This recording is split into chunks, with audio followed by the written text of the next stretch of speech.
पहुंच रही हैं। आपकी ज्योति की किरणें जो हम तक पहुंच रही हैं, वो अपना असर पूर्ण रूप से हमारे जीवनों को दे सके। उस किरणों की रोशनी में हम हर बात को स्पष्ट रूप से जान सकें, देख सकें, अनुभव कर सकें, अपनी गलतियों को देख सकें, उनसे उभर सकें, हर दिन एक कदम आगे बढ़ते हुए हम उस अवस्था को पा सकें जिससे ये हमारा मनुष्य जीवन सफल हो सके। ऐसा आशीर्वाद दो। आपका शुभ हो, हमारा शुभ हो, सबका शुभ। सभी आंखें खोल सकते हैं। आंखें खोलने और बंद करने पे एक बात याद आ रही थी कि जब रात्रि को हम सोते हैं तब भी हम आंखें बंद करते हैं, और एक जब सुबह किसी विशेष प्रार्थना के लिए या ध्यान के लिए या खुद को जांचने के लिए जब आंखें बंद करते हैं, दोनों आंखें बंद करने में फर्क रहता है। ये जब आंखें हम सुबह बंद करते हैं या किसी अपने को पूछने के लिए बंद करते हैं, तो उसमें एक समझ शामिल रहती है कि मैं कुछ जांच रहा हूँ, कुछ पाने के लिए, कुछ मांगने के लिए अपने को अवेयर कर रहा हूँ, जागरूक करने के लिए आंखें बंद कर रहा हूँ।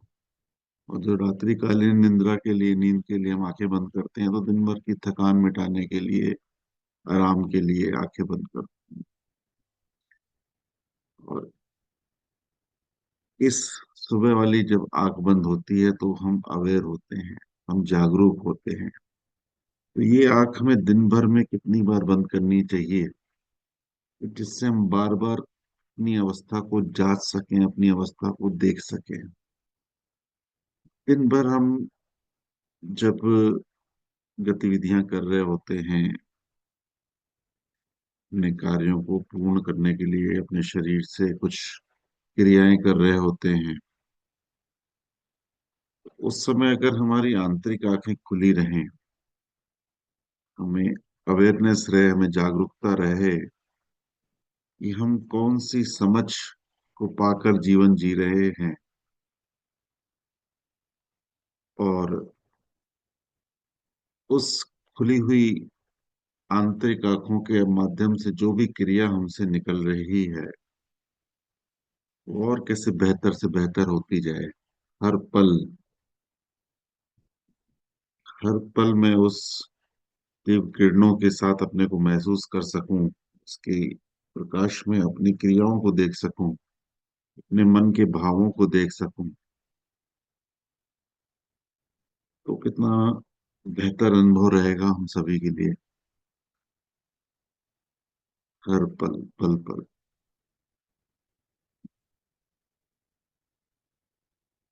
तो आज का दिन हम सफल करने के लिए कुछ चिंतन करते हैं। विषय चल ही रहे हैं भगवान के परिचय के, देवात्मा का परिचय श्रीमान पीवी कर्नल के माध्यम जी से, जो लिखित रूप में है हमारे समक्ष। जो मेहनत उन्होंने इसमें की है, जो चिंतन करके इनके एक एक विषयों को लिखा है, वाकई वो विषय अगर गहराई से हम समझें तो बहुत बड़ा एक परिवर्तन हम महसूस कर सकते हैं। और महसूस करना तो हमारी समझ को बढ़ाता ही है, हम समझ बेहतर करते ही हैं अपनी, लेकिन उस समझ के साथ हम जब चलते हैं और उस समझ के साथ चलने से जो एक नया अनुभव बनता है, तो ऐसा लगता है कि हर व्यक्ति का अपना अपना अलग अलग अनुभव रहता है। समझ तो एक ही है, हम सुन एक ही रहे हैं बात, समझ भी रहे हैं सभी लगभग एक ही प्रकार से, लेकिन जब वो क्रिया में आता है तो वो अनुभव सबके अलग अलग रहते हैं। और वो अनुभव ही महत्वपूर्ण है, क्योंकि हमारा जो आत्मिक विकास है वो हमारे अनुभव पे आधारित है कि मेरा अनुभव क्या बन रहा है। अगर मैं अपनी आत्मिक अवस्था में उस समझ को लेकर हर पल बेहतर महसूस कर रहा हूँ, हर पल उस खुशी को महसूस कर रहा हूँ जो आत्मिक अवस्था से आती है, तो वाकई ये सुनना, मेरा ये समझना, मेरा मेरे जीवन को एक अलग दिशा देता है। क्योंकि मेरा जीवन सिर्फ मेरा ही नहीं होता, मेरे परिवार वालों के साथ जुड़ा रहता है। तो मेरा जो खुशी का अनुभव रहता है वो उनके साथ जब व्यतीत होता है तो वो उस अनुभव को वो भी महसूस करते हैं। यानी किस प्रकार से नेचर ने नियम बनाया है, चाहे वो वनस्पति जगत के साथ हो, चाहे पशु जगत के साथ हो, चाहे मनुष्य जगत के साथ हो, कि उसके द्वारा नए बीज का निर्माण होना ही है, उसका नया परिवार बनना ही है। कुदरत का ये नियम शारीरिक रूप से तो होता ही है, मनुष्य में आत्मिक रूप से भी होता है कि मेरी आत्मा की अवस्था धीरे धीरे मेरे जो भी परिवार के अन्य सदस्य हैं उनमें शिफ्ट होती है। मेरे को देखकर, मेरे क्रियाकलापों को देखकर, मेरी खुशी को देखकर उनमें भी वो किरण पहुंचती है जो मेरे माध्यम से मेरे गुरु की आती है। तो उस विषय पर आते हैं जिसमें हम मनुष्य आत्मा और देवात्मा के अंतर को चिंतन कर रहे थे। पिछले 2 हफ्ते में हमने 2 विषयों में उस अंतर को मालूम किया कि मनुष्य आत्मा और देवात्मा में वो अंतर क्या है। और धीरे धीरे उस अंतर को जानते हुए उस गैप को हमें कम करना है। हमारा उद्देश्य सिर्फ इसको पढ़ने का ये है कि जो अंतर मनुष्य आत्मा और देवात्मा में है, उस अंतर को किस प्रकार से हम समझ बढ़ाकर, अपनी समझ बढ़ाकर अपने अनुभव को बेहतर करते रहें और उस अंतर को कम करते रहें। तो पहले दिन हमने जब पढ़ा था तो 4 पूर्णताओं के बारे में पढ़ा था कि हमारी अपूर्णता है। पूर्णता में जो अंतर है वो उसको सुना था। फिर उसके बाद पवित्रता में अंतर, पिछले हफ्ते हमने पवित्रता के अंतर को जाना था। और उसमें हमने व्यवहार का आंतरिक पक्ष को गहराई से सुना था। उसके बाद हम सब ने उसे दोबारा भी पढ़ने का प्रयास किया होगा। नहीं किया है तो अवश्य पढ़ें, क्योंकि ये अगर अंतर हमें समझ में आने लगा तो हम एक अवस्था आगे शिफ्ट हो सकते हैं, संभावना ऐसी लगती है। और फिर उसके बाद तो उसी दिन जो दूसरा था कि उच्च व्यक्ति, साधारण व्यक्ति और नीच व्यक्ति, 3 प्रकार के व्यक्तियों के बारे में हमने एग्जाम्पल के रूप में समझा था कि पवित्रता का अंतर किस प्रकार से रहता है। और ये भी जाना था कि हमारे में जो भाव हैं वो निम्न भी हैं, उच्च भी हैं। तो वो भाव अपनी तृप्ति चाहते हैं। हम चाहे ना चाहें, अगर वो भाव हमारे अंदर हैं तो वो किसी ना किसी तरीके से अपनी तृप्ति कर ही लेते हैं। उसके बहुत अच्छे एग्जाम्पल के माध्यम से भी हमने उसको समझा था। और ये वाकई बहुत ही गहन विषय है कि हमारे अंदर जो निम्न भाव हैं और उच्च भाव हैं, कोई उच्च भाव अपनी क्रिया करा रहे हैं तो उसमें भी निम्न भाव अपनी तृप्ति करते रहते हैं। अगर वो हैं तो वो अपनी तृप्ति कर ही लेंगे, इसलिए वो सदा एक्टिव बने रहते हैं। तो उस पर हमने ध्यान डाला था कि मनुष्य आत्मा में इस प्रकार की क्रियाएं रहती हैं, लेकिन देवात्मा में यही है कि वो निम्न भाव से मुक्त है बिल्कुल। देवात्मा का जो व्यक्तित्व है उनमें वो निम्न भाव से मुक्त है। और इस कारण से सिर्फ उच्च भाव ही क्रिया करते हैं, उसमें निम्न भाव है ही नहीं, उपस्थिति ही नहीं है उनकी। इसलिए वो तृप्ति वाला प्रश्न ही नहीं आता। और फिर एक बात करनी थी, सात्विक भाव के साथ नीच अनुराग, नीच घृणाओं का प्रभाव पड़ता है। और इसमें अहंकार सबसे विशाल है। अहम का भाव जो है वो सबसे विशाल है और वो तुरंत तुरंत जंप मार के आ जाता है, कैसे भी। किसी भी घटना में आप देखेंगे कि अहम का भाव तुरंत आता है सबसे पहले। और इस पे ही विजय पाना सबसे मुख्य है। अगर इस पे हमने विजय पा ली, जो अहंकार है, पे विजय पा ली तो बहुत बड़ी जीत होती है ये। और सबसे बड़ी रुकावट भी है हमारे जीवनों में। अगर सबसे बड़ी रुकावट है तो अहंकार है। हमारे संबंधों में कुछ कड़वाहट है, उसका कारण है अहंकार। ये अहंकार ही है जो सबसे ज्यादा हमें दिक्कत भी देता है। और क्योंकि कहीं ना कहीं वो हमें आगे बढ़ाने का भी सहयोगी रहता है, इसलिए कई बार उस पर हम काम भी नहीं कर पाते। तो ठीक है, इस पे हम चिंतन करेंगे। आज आज का जो विषय है वो है सुंदरता का अंतर। कि देवात्मा और मनुष्य आत्मा में सुंदरता का क्या अंतर है, सुंदरता को से क्या स्पष्ट करना चाहते हैं कर्नल साहब। आज इस पे कुछ पठन भी करते हैं, इस पे कुछ चिंतन भी करेंगे। इस विषय को बहुत ही ध्यान से दें। ये लगभग ये 7-8 टॉपिक है अंतर वाले। ये 7-8 टॉपिक ऐसे हैं कि अगर इसको हमने अच्छे तरीके से चिंतन किया तो ये अगर स्पष्टता आ गई और इस अंतर को हमने कम कर लिया तो बढ़िया एक अवस्था आने की संभावना पूरी पूरी रहेगी। तो इसको पढ़ते हैं, फिर उस पर चिंतन करते हैं। और जो भी पठन में आ रहा है उसमें कुछ अंडरलाइनें रहेंगी, उनको हम नोट कर सकते हैं, या फिर उसको बार बार सुन के उस विषय पर हम दोबारा चिंतन करेंगे। किसी अस्तित्व के संवेदी गुणों और सुंदरता में यह अंतर है कि उसके गुणों को हम अपनी उंगली के इशारे से दिखा सकते हैं, परंतु उसकी सुंदरता की ओर निर्देश नहीं कर सकते।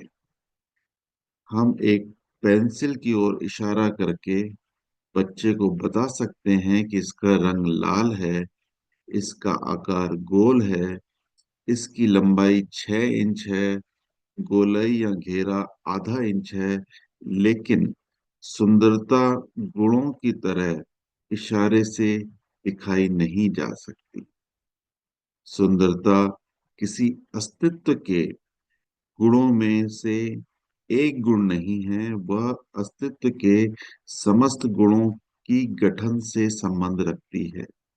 इस पे अंडरलाइन करनी है कि सुंदरता किसी अस्तित्व के गुणों में से एक गुण नहीं है, वह अस्तित्व के समस्त गुणों की गठन से संबंध रखती है। आगे बढ़ते हैं। वह अंगों और गुणों के संपूर्ण गुणों का गुण है। वह अंगों और गुणों के संपूर्ण गुणों का गुण है।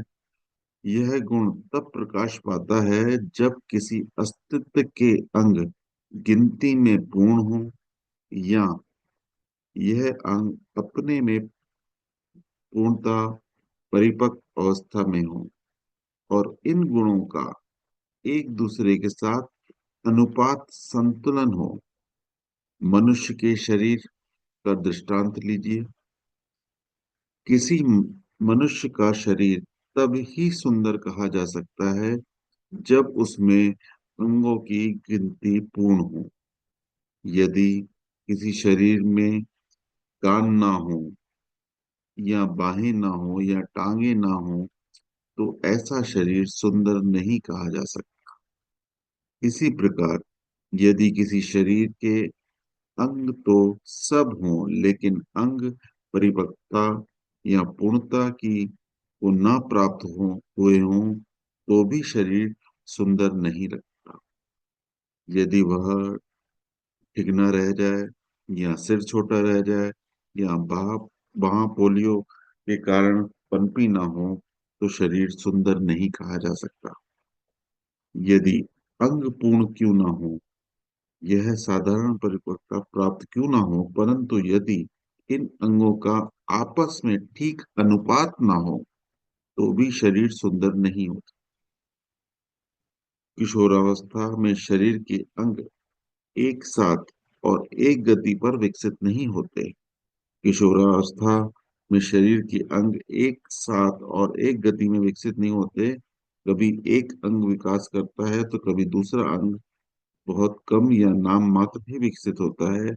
ऐसी किशोर अवस्था में अंगों का अनुपात एक दूसरे के संबंध में संतुलन का नहीं होता और शरीर पूर्वक लगता है।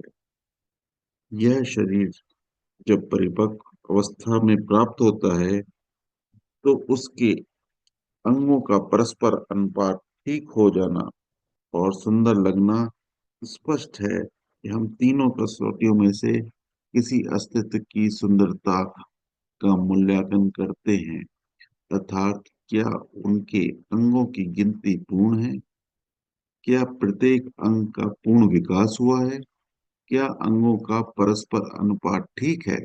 इन कसौटियों के आधार पर सुंदरता प्रतियोगिता यानी ब्यूटी कॉन्टेस्ट में उम्मीदवार की सुंदरता का निर्णय किया जाता है। तो ये पूरा एक पैराग्राफ हमने अभी पढ़ा।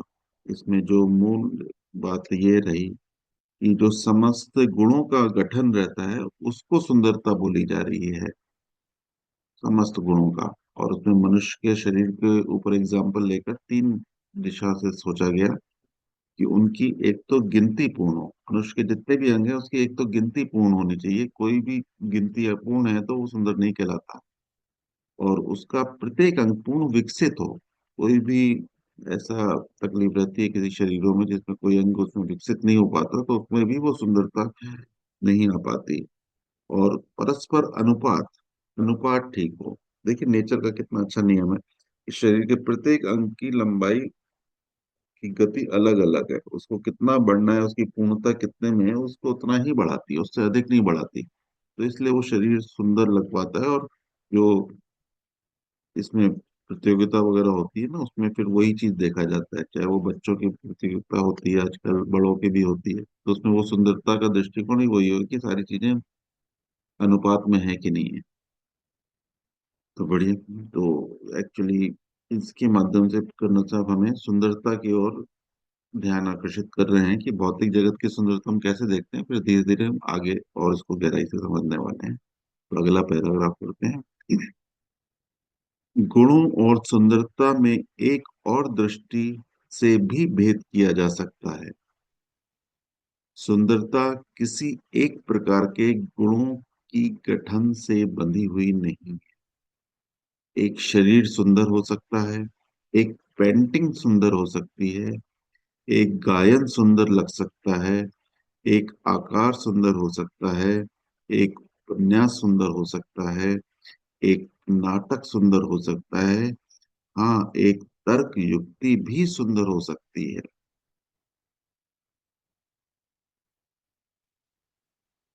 यूक्लिड के जैमिक विज्ञान को अति सुंदर तर्क माना जाता है। तो इसमें यही बोला है कि गुणों और सुंदरता को एक और दृष्टिकोण से भी देखा जा सकता है। उसमें किसी की भी सुंदरता हम दूसरे दृष्टिकोण से भी देख सकते हैं कि उसकी पूर्णता के रूप में, चाहे वो तर्क हो, चाहे वो ज्ञान हो, चाहे कोई कला हो, उन सबको भी सुंदरता के दृष्टिकोण से देखा जा सकता है। आगे इसको पढ़ते हैं। इस वर्णन से सिद्ध होता है कि सुंदरता अंगी रूप का गुण है, जिसके अंग पूर्ण हो, अंगों का विकास ठीक हो और अंगों में परस्पर अनुपात संतुलन हो। सुंदरता की इन तीनों कसौटियों को हम शुभ व्यवहारों पर लागू करते हैं। अब इसका दिशा हम चेंज कर रहे हैं। शुभ व्यवहारों पर लागू करके देखते हैं कि सुंदरता को शुभ व्यवहारों में कैसे, हमारे दिन भर हमसे व्यवहार निकलते हैं, वो व्यवहार शुभ व्यवहार है कि नहीं है, इसमें हम सुंदरता से उसको कनेक्ट करके आगे पढ़ते हैं। शुभ व्यवहार और उसके प्रेरित भाव एक साकल्य बनाते हैं। किसी शुभ व्यवहार की सुंदरता देखनी हो तो उसके भावों को भी सम्मिलित करना होगा। मान लो एक ठेकेदार अस्पताल के लिए दान में पैसा देता है। उसका भाव ऐसे जनों को खुश करना है जो उसे ठेके देने में सहायक हो सकते हैं। एक दूसरा ठेकेदार है जो इसी अस्पताल को पहले ठेकेदार जितना दान देता है, लेकिन उसका भाव कृतज्ञता का है। जब वह बालक था तो उसके माता पिता गरीब थे। उसने इस अस्पताल से सेवा पाई थी और वह यह दान ऋण चुकाने के साधन से प्रेरित होकर देता है। इन दोनों शुभ व्यवहारों में कौन सा सुंदर है? अब सुंदरता को हम उसके व्यवहार से देखने का प्रयास कर रहे हैं, और इसमें बहुत ही स्पष्ट बताया है कि उस व्यवहार के प्रति उसका आंतरिक भाव कौन सा है, उसमें भाव जो जुड़ा हुआ है वो भाव क्या है। तो इसमें आप देख, इसको हम सभी को चेक करना है, हम दोनों शुभ व्यवहारों में से कौन सा सुंदर है। जब हम शुभ व्यवहार और उसके प्रचालक भाव को अंगी रूप में देखते हैं तो स्पष्ट हो जाता है कि जिस शुभ व्यवहार का अंग स्वार्थ है वह सुंदर नहीं है, और जिस व्यवहार का अंग कृतज्ञता है वह शुभ व्यवहार सुंदर है। हम छठे अध्याय में देखते हुए आए, पिछले छठा अध्याय जो हमने पढ़ा था इसमें, जो पिछले हफ्ते पढ़ा था, कि मनुष्य के शुभ व्यवहारों में स्थूल और सूक्ष्म, ज्ञात और अज्ञात नीच भाव की मिलावट रहती है। जब हम मनुष्यों के शुभ व्यवहारों को इनके प्रेरित भावों को सम्मिलित करके देखें तो हमें साक्षात अनुभव होगा कि वह सुंदरता की कसौटी में दृष्टि से निम्न श्रेणी के रह जाते हैं। ये पैराग्राफ यहाँ खत्म होता है। इसमें बहुत ही स्पष्ट बताया गया है कि जो हमारे शुभ व्यवहार रहते हैं उसके पीछे पीछे कौन सा भाव उसमें सम्मिलित है उसको देखना बहुत जरूरी है। और हमारा प्रयास रहना चाहिए कि हमने वो कार्य तो किया, हमने शुभ भाव से किया, लेकिन उसके पीछे हमारा प्रचलित भाव क्या था, उसको वो विषय हमारे जीवन में आने का या वो विषय हमारे से करने का पीछे भाव क्या था। और वो अगर सात्विक भाव है तब तो अच्छा है, कृतज्ञता का है, श्रद्धा का है। लेकिन अगर उसमें कोई स्वार्थ शामिल है, उसमें वहां वो सुंदरता नहीं पाई जाएगी। और जैसा कि हमने छठे अध्याय में पढ़ा था, जिसमें हमने पवित्रता का अंतर जाना था, उसमें हमने स्पष्ट देखा था कि हमारे यहाँ जो भी भाव है वो चाहे उच्च है चाहे निम्न है, वो अपनी तृप्ति करते हैं। उस कार्य में वो तृप्त हो रहे थे क्या, तो इसको परखना जरूरी है हमें। कोई भी कार्य वो सुंदर तब होगा जिसमें सिर्फ उच्च भाव की तृप्ति हो, निम्न भाव की तृप्ति ना हो। तो सभी को स्पष्ट हुआ होगा ये पैराग्राफ। किसी को इस पे बताना हो तो बता सकते हैं। आगे बढ़ते हैं। हमने सातवें अध्याय में यह जानकारी पाई कि मनुष्य में नीच भाव बिल्कुल ना हो, केवल सात्विक भाव ही हो, तो मनुष्य के शुभ व्यवहार और देवात्मा के शुभ व्यवहार में अंतर होगा। मनुष्य की सात्विक गठन में त्रुटियां हैं। उसकी सात्विक गठन गिनती में पूर्ण नहीं है। ये पूर्णता वाला जो चैप्टर हमने पढ़ा था उसमें से निकला है ये। मनुष्य में सात्विक गठन में त्रुटियां हैं, वो सात्विक गठन गिनती में पूर्ण नहीं है। प्रत्येक सात्विक भाव में पूर्ण विस्तार नहीं है, उसमें उचित गहराई नहीं है, उसमें परिपाटी उचित नहीं है। जब तक सात्विक भाव में यह त्रुटियां हैं तो उसका साकल्य सुंदरता की कसौटियों में पूरा नहीं उतरता। जो पूर्णता वाला हमने अंतर पढ़ा था ना, उससे ये चीजें जोड़ी गई हैं कि जब तक उसमें परिपाटी नहीं आएगी, जब उसकी गिनती पूर्ण नहीं होगी, हमारे सात्विक भावों की गिनती पूर्ण नहीं होगी और उसमें उचित पूर्ण विस्तार नहीं होगा, तब तक ये सुंदरता 100% नहीं आ पाएगी। आगे बढ़ते हैं। हम किसी एक सात्विक भाव को शरीर के किसी अंग के साथ उपमा देकर स्पष्ट कर सकते हैं। हम कृतज्ञता के सात्विक भाव को लेते हैं। हमने देखा कि हमारा कृतज्ञता का भाव सब उपकारियों के प्रति भावशील नहीं है। यदि हम शरीर के साथ उपमा दें तो हम कह सकते हैं कि हमारे सात्विक भाव में उसी तरह का अभाव है जिस प्रकार हमारे हाथ की उंगलियां तीन हों। हमारे कृतज्ञता भाव में अपने उपकारियों के संबंध में जितनी गहराई होनी चाहिए वह नहीं है। हमारी कृतज्ञता भिन्न भिन्न उपकारियों या एक ही उपकारी के भिन्न भिन्न सेवाओं के प्रति जिस अनुपात में होनी चाहिए वह नहीं है। हमारे सात्विक भाव उस तरह से हैं जैसे पहले हाथ की उंगलियां तीन हो, फिर जितनी मोटाई होनी चाहिए वह ना हो, तीसरी उंगली की लंबी होनी चाहिए वह छोटी हो, और जो छोटी होनी चाहिए वह लंबी हो, तो हाथ कितना कुरूप लगेगा। जब हम अपनी सात्विक गठन को अंगी रूप में साकल्य देख पाए तो हमें साक्षात अनुभव होगा कि इसमें सुंदरता का कितना अभाव है।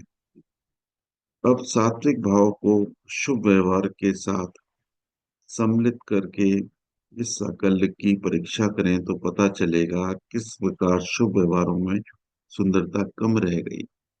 वाकई इस पे कितना अच्छा चिंतन करने का मौका है हम सभी के लिए, कि हम अपनी आत्मिक अवस्था और अपने सात्विक भावों को शरीर की तुलना में देख रहे हैं। जैसे हम देखेंगे, अपना शरीर देखेंगे तो कितना वेल डिजाइन है, हर चीज का सही अनुपात है।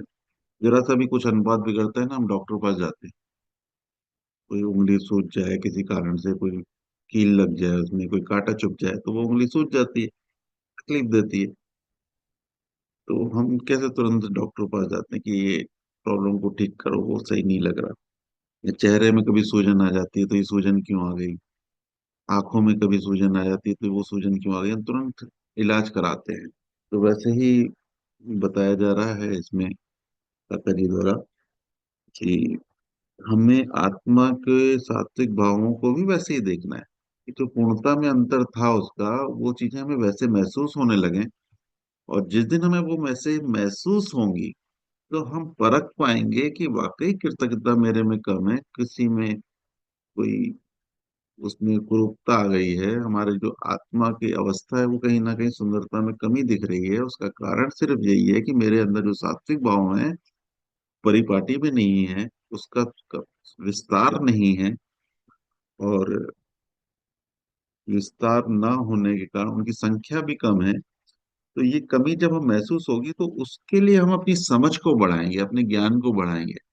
और वो जब समझ बढ़ेगी, ज्ञान बढ़ेगी, तो उसमें वो स्थिरता और परिपाटी का नियम लागू हो पाएगा, तो उस हिसाब से हमारी आत्मा पहले से बेहतर सुंदर हो सकती है। तो इस पे सभी चिंतन करें इस विषय पे, क्योंकि सभी को अपना जांचना, अपने को खुद को देखना बहुत जरूरी है। इस जो भी पठन होता है, जो भी चिंतन होता है उसके माध्यम से, क्योंकि वही एक तरीका है जिसमें कुछ बेहतर अवस्था पहले से बेहतर आ सके। आगे बढ़ते हैं। मान लें कि मनुष्य में सात्विक भाव की गिनती विस्तार, गहराई और परिपाटी में पूर्ण है। अगर ये मान भी लेते हैं, चलिए वो पूर्ण है, तब भी सात्विक भावों की गठन में अशुभ और असत्य की प्रवृत्ति बनी रहती है, चाहे व्यवहार का रूप ना ले, परंतु विचार में रूप में प्रकट होती रहती है। और इसलिए सात्विक भावों की गठन में यह सूक्ष्म कुरूपता बनी रहती है। भगवान देवात्मा के सात्विक भावों का गठन का आधार सत्य और शुभ अनुराग है। इसलिए उनके सात्विक भावों की गठन में सत्य और अशुभ, असत्य और अशुभ कर विचारों की कुरूपता नहीं है। उनके सात्विक भावों के सूर्य पर असत्य और अशुभ के बादल नहीं छाते। अब हम खुद को जांच सकते हैं कि एक बार हम सात्विक भावों की गिनती में पूर्ण भी हो गए, कि सारी चीजों को हम अप्लाई कर लेते हैं, लेकिन फिर भी कहीं ना कहीं अशुभ और असत्य की प्रवृत्ति बनी रहती है। इसको हम सभी को स्वयं जानना है कि सात्विक भाव पूर्ण होने पर के बावजूद भी कहीं ना कहीं जो भी अशुभ है, असत्य है, इसकी कहीं ना कहीं निम्न भाव का पोषण या होता रहता है। जो कि देवात्मा में नहीं था। वो सदा सत्य और शुभ के अनुराग है उनमें, उनमें रहा। इसलिए सात्विक भावों की गठन में असत और अशुभ की जो कुरूपता है वो नहीं आ पाई। हम मनुष्य आत्मा में ये संभावना रहती है, इसमें हमें प्रयास करना है, इसको जांचना है, बार बार जांचना है। और जब पकड़ में आता है तो उससे अलग होने का प्रयास करना है, और अलग होने का तरीका वही है, समझ। जितनी समझ हम बेहतर करते जाएंगे, हम उनसे अलग हो सकते हैं, संभावना है। और समझ हम कुछ ना कुछ रोज हर पल अपने अनुभव के माध्यम से उस दिशा में जाते हैं, उसकी समझ को बढ़ाते हैं। तो जैसे शुरू में आया था ना कि समझ है तो समस्या नहीं, और समस्या है तो समझ नहीं। यानी कहीं भी अगर अशुभ और असत्य हम पे विजय पा रहा है तो कहीं ना कहीं हमारी समझ की कमी है। इसलिए वो कोई ना कोई निम्न भाव हमारे माध्यम से प्रदर्शित हो जाता है, जो हमें आत्मिक अवस्था में कुरूप बना देता है। तो उस समझ को बढ़ाकर उस पर जीता जा सकता है, संभव है। आगे पैराग्राफ में पढ़ते हैं।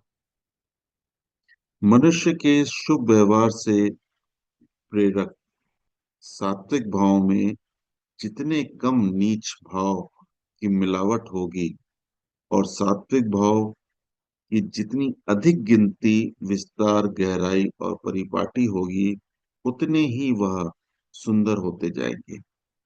परंतु क्योंकि मनुष्य के लिए सब नीच भावों से मुक्त होना और सब सात्विक भावों की पूर्ण गठन प्राप्त होना एक आदर्श सीमा है,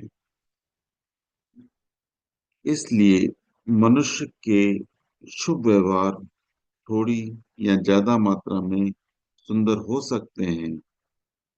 उसके सात्विक भाव में किसी स्थूल या सूक्ष्म नीच अनुराग या अहम भाव की मिलावट नहीं। उसके सात्विक भाव पूर्णतः पवित्र हैं। केवल यही नहीं, उनकी गठन में सात्विक भावों की गिनती में कोई कमी नहीं। उनके प्रत्येक सात्विक भाव के विस्तार, गहराई, परिपाटी में कोई दोष नहीं। भगवान देवात्मा के सात्विक गठन, गिनती, विस्तार, गहराई, परिपाटी में पूर्ण है, इसलिए पूर्ण रूप से सुंदर है। उनके शुभ व्यवहार सात्विक भावों की गठन की सुंदरता से ज्योतिर्मय है। उनके शुभ व्यवहार और सात्विक भावों का मेल अति सुंदर साकल्य बनता है। भगवान देवात्मा के शुभ व्यवहार पूर्ण सुंदरता से संपन्न है। इसमें मनुष्यात्मा के एक आदर्श सीमा बताई गई है कि उसमें अगर गहराई है, परिपाटी है, उतने सुंदर होते जाएंगे। और उसमें अगर नीच भाव से मुक्ति मिल गई तो एक ये आदर्श की सीमा है, मतलब मनुष्य आदर्श की ओर जा रहा है। लेकिन फिर भी कहीं ना कहीं उसमें मिलावट होने की संभावना रहती है। और भगवान देवात्मा में जो भी उनके स्वभाव में, भाव में रहा, वो गिनती, विस्तार, गहराई, परिपाटी, ये शब्दों को बार बार बताया गया है। गिनती पूर्ण हो, विस्तार हो उनका हर भाव का, उसकी गहराई हो, डेप्थ हो, और परिपाटी में पूर्ण। यही पूर्णता सुंदरता की अवस्था को प्रदर्शित करता है। भगवान देवात्मा के शुभ व्यवहार में पूर्ण सुंदरता संपन्न है, पूर्ण सुंदरता। तो इस पूर्ण सुंदरता का जो डिफरेंस है, जो अंतर है, वो हमें महसूस करना है, उस पर चिंतन करना है। अंतिम पैराग्राफ पढ़ते हैं। इस भेद को एक और तरह से भी समझा जा सकता है। जब कोई शुभ व्यवहार किसी एक सात्विक भाव से किया जाए, तो वह इस शुभ व्यवहार से कम मूल्यवान है जो दो तीन सात्विक भावों से किया जाए। मान लो मैं हरिजनों के को अधिकार दिलाने का शुभ कार्य करता हूँ। यह शुभ व्यवहार न्याय के सात्विक भावों से परिचालित होकर करता हूँ, तो यह शुभ व्यवहार मूल्यवान है। परंतु यदि मुझे मुझ में हरिजनों के लिए दया भाव भी हो और साथ में मानवता का प्रेम भाव भी हो, तो यह शुभ व्यवहार तीन सात्विक भाव से प्रेरित होंगे और मेरा शुभ व्यवहार अपने रंगों में रंगेंगे। मेरा व्यवहार बहुरंगी और बहुमूल्यवान होगा। जितने सात्विक भावों के इंद्रधनुष के रंग होंगे, उतना ही शुभ व्यवहार बहुमूल्य को प्राप्त होगा। मनुष्य के सात्विक भावों की गिनती एक या दो तक ही रह जाती है, जिसके फलस्वरूप हमारे शुभ व्यवहार में इंद्रधनुष के रंगों जैसी सुंदरता नहीं होती। इसलिए चाहे मनुष्य और देवात्मा का कोई शुभ व्यवहार बाह्य दृष्टि से एक रूप क्यों ना हो, उनके आंतरिक रूप में जमीन आसमान का अंतर होता है। देवात्मा के शुभ व्यवहार में पूर्ण इंद्रधनुष के समान सुंदरता है, जिसका मनुष्य के शुभ व्यवहार में अभाव है। ये अंतिम पैराग्राफ में समझ में आया कि शुभ व्यवहार में जितने अधिक सात्विक भाव शामिल होंगे, वो उतना बहुमूल्य होगा। कभी कभी हम समाज में जब सेवा कर रहे होते हैं, तो हमें ऐसा लगता है कि शिक्षाओं में सेवा करना लिखा है, तो वो सेवा की जा रही है।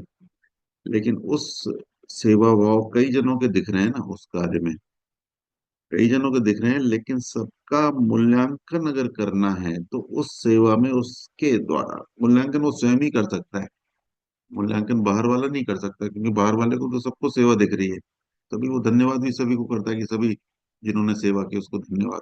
लेकिन उसका अगर मूल्यांकन करना है तो वो स्वयं ही कर सकता है, कि वो स्वयं देख सकता है कि इस सेवा को करने के पीछे मेरे सात्विक भाव कितने शामिल थे, कितने। एक सात्विक भाव से भी वो सेवा हो सकती है, और मैक्सिमम सात्विक भाव से भी वही सेवा होगी, लेकिन उसका मूल्यांकन उसने किया है कि वो बहुमूल्य हो जाएगी। यानी उसका आत्मा का ग्रोथ, उसकी आत्मा का जो आत्मबल है, वो जितने सात्विक भाव उसमें जुड़े होंगे उस हिसाब से विस्तार करेंगे। और इसका एक मेरे को लगता है कि इसका दूसरा इफेक्ट ये भी हो सकता है कि जितने सात्विक भावों को हम इस्तेमाल करेंगे, तो उन सात्विक भावों की पूर्णता हो रही है, उसके अंदर कृतज्ञता की पूर्णता हो रही है, उसके अंदर श्रद्धा की पूर्णता हो रही है, उसके धन्यवाद की पूर्णता हो रही है। सात्विक भावों की पूर्णता के साथ जितने भी निम्न भाव हैं, उसके जीवन से हटने की संभावना रहेगी, क्योंकि हमारे मैक्सिमम सात्विक भावों को काम करने का मौका मिलेगा। और जितने सात्विक भावों को काम करने का मौका मिलेगा, वो मजबूत होंगे। आप भी देखेंगे आपका राइट हैंड ज्यादा मजबूत रहता है लेफ्ट हैंड से। क्यों? राइट हैंड को ज्यादा काम करने का मौका मिलता है, और जो सिर्फ लेफ्ट हैंड से काम करते हैं उनको लेफ्ट हैंड का में ताकत अधिक होती है। यानी जितने भावों को हम इस्तेमाल करते हैं, उसमें उतना ही बल आ जाता है हमारे जीवन को संचालित करने का। हमारी आत्मा राग पाती है उस विषय से। तो आज का ये जो सुंदरता का अंतर है, इसको वाकई गहराई से दोबारा सब पढ़कर चिंतन करें। उसको आज थोड़ा सा खोलने का प्रयास किया गया। सभी को अपने को ही देखना है कि मेरा जो भी शुभ कार्य रोज चल रहा है, हम जागने के बाद प्रतिपल कुछ ना कुछ करते ही हैं, विचारों में करते हैं, शरीर रूप से करते हैं, वो कितना बहुमूल्य हो सकता है, उसमें मेरे कितने सात्विक भाव जुड़ सकते हैं। इसके प्रयास को आज प्रैक्टिकल करके देखते हैं कि हर कार्य के पीछे मेरा सात्विक भाव जुड़ा रहे, मैक्सिमम सात्विक भाव। बहुत बहुत धन्यवाद। बहुत ही सुंदर विषय है। हमारी भारतीय संस्कृति आध्यात्मिक पक्ष में बहुत रिच है। आप देखिए कि हमारी सनातन संस्कृति में एक बड़ा भव्य श्लोक दिया है, जो हम सुनते आ रहे हैं। उनके अगर हम उन पर थोड़ा विचार करें तो धीरे धीरे आंतरिक चक्षु खुलने लगते हैं। सत्यम शिवम सुंदरम, इतना भव्य श्लोक दिया है कि सत्य, वो तो फिल्म में गीत भी है ना, फिल्म में गाना आया था, सत्यम शिवम सुंदरम, सत्य ही ईश्वर है। ईश्वर को सत्य नहीं कहा, सत्य को ईश्वर कहा है कि सच्चाई भगवान है हमारा। नेचर में सत्य का सिक्का चलता है, मिथ्या का नहीं चलता। सत्य ही शिव है, शिव ही सुंदर है। शिव अर्थात शुभ, भलाई। जो सत्य के आधार पर भलाई होती है वही शाश्वत है, वही अति कल्याणकारी है। और दोनों के मेल से, सत्य और शुभ के मेल से जो सुंदरता पैदा होती है वही शाश्वत सौंदर्य है, वही प्राकृतिक सौंदर्य है। वही भगवान की शिक्षा में भगवान ने आध्यात्मिक दृष्टि से हमें सौंदर्य का दर्शन करवाया है कि भगवान देवात्मा का संपूर्ण व्यक्तित्व, स्थूल रूप में भी, स्थूल शारीरिक रूप में भी, और आत्मिक रूप में भी, आध्यात्मिक पक्ष में भी, भगवान देवात्मा के जितने भाव हैं उनमें संपूर्ण मेल है, उच्च मेल है। और उसी उच्च मेल के कारण भगवान देवात्मा में अद्वितीय देव ज्योति, अद्वितीय धर्म विवेक, अद्वितीय, क्या कहूँ मेरे पास शब्द नहीं है, अद्वितीय विवेक पैदा हुआ है, अद्वितीय सूझबूझ पैदा हुई है। उसी अद्वितीय सूझबूझ का ये अति सुंदर, अति हितकर, अति कल्याणकारी सर्वोत्तम फल है, विज्ञान मूलक सत्य धर्म, जो हमारे लिए जान और प्राण का प्रश्न है। भगवान ने आध्यात्मिक सौंदर्य के दृष्टि से हमें दिखाया है कि धर्म क्या होता है। आध्यात्मिक सुंदरता से जितना वो कोई व्यक्तित्व विहीन है, उतना ही वो आत्मिक रूप से अशुद्ध है, दोषी है, रोग युक्त है। उतना ही वो आत्मिक मृत्यु की ओर, चाहे वो एक बड़ी तेजी से जा रहा है, आत्मिक मृत्यु की ओर बढ़ रहा है, एक स्लो जा रहा है, इतना अंतर है। भगवान देवात्मा, हम देवात्मा तो नहीं बन सकते। हमें जन्मजात जैसी पूंजी मिली है उसके अनुसार हम अपने व्यवहार करते रहते हैं। अच्छे व्यवहार भी हम कई बार करते हैं तो उनके पीछे हमारे नीच भाव होते हैं देखकर, कि लोग मुझे अच्छा समझे। अगर हम किसी थोड़े से अच्छे भाव से भरकर, पवित्र भाव से भरकर भी हम काम करें, फिर भी हमारी आधार भूमि में जो सुख मूलक है, कि हमें उससे सुख मिलता है तो हम अच्छा व्यवहार करते हैं, अगर सुख नहीं मिलेगा तो वो छोड़ देंगे। लेकिन परम पूज्य भगवान देवात्मा का अद्वितीय व्यक्तित्व सारी मानवता से एकदम विपरीत है, बहुत ऊंचा है। भगवान की प्रजाति ही अलग है और मनुष्य की प्रजाति से लाखों गुना बढ़कर ऊंची है। तो भगवान के आध्यात्मिक सौंदर्य को हम सुख के आधार पर ही थोड़ा सा बोध कर सकते हैं कि भगवान के साथ जुड़े रहने से मैं कितने ही प्रकार के नीच भावों से, जलन कुरन से, ईर्ष्या द्वेष से, स्वार्थ से, पाप कर्मों के करने से बचा रहता हूँ। और मुझे कितने प्रकार के उच्च सुख मिलते हैं, मेरा शारीरिक स्वास्थ्य भी काफी मात्रा तक ठीक रहता है। अगर कई रोग ऐसे लग जाएं जो जिनका कोई इलाज ना हो, तो हमें रोगों से लड़ने का, उनका सामना करने का, उनको सहन करने का भी हमें आत्मबल मिलता है। तो भगवान देवात्मा धर्म जगत में सदा सदा के लिए अद्वितीय सौंदर्य की का मूर्त रूप है। इतना सुंदर, जैसे पुस्तक रही है, बस जान और प्राण है शब्द, काका जी ने क्या चमत्कार कर दिया, कितनी शानदार पुस्तक दे दी। ये हमें कठिन क्यों लगते हैं शब्द? कठिन इसीलिए लगते हैं क्योंकि हमारी प्रवृत्तियां ऐसी है नहीं, हमारा स्वभाव ऐसा है नहीं। हमारा आंतरिक जो, हमारी क्या कहते हैं, विरासत है, वो सुख मूलक है।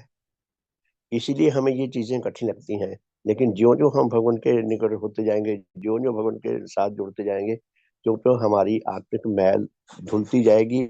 और धीरे धीरे हमारे ऊपर भगवान देवात्मा का बहुमुखी रंग, जैसे इंद्रधनुषीय रंग जिसे कहते हैं, सब प्रकार के सुंदरता से परिपूर्ण रंग हमारी आत्मा पे चढ़ता जाएगा।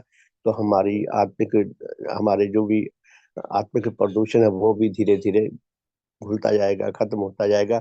और हम भगवान देवात्मा के साथ जुड़कर धीरे धीरे हम विकास की ओर चल पड़ेंगे। हमारे लिए सरलतम मार्ग नेचर ने दे दिया। नेचर ने हमें दैवीय वरदान दिया है। भगवान देवात्मा जैसे किसी देवता ने वरदान दिया हो, प्रकृति माता से बढ़कर कोई देवता नहीं है हमारे लिए। देव प्रकृति माता ने हमें भगवान देवात्मा दैवी वरदान के रूप में हमें प्रदान किए हैं। भगवान के साथ हम जितना जुड़ेंगे उतना हमारा सच्चा शाश्वत सर्वांग हित होगा। मेरा होगा, आप सबका होगा। हमारे अंदर यह है बोल अधिक से अधिक गहरा हो सके। आपका बहुत बहुत धन्यवाद।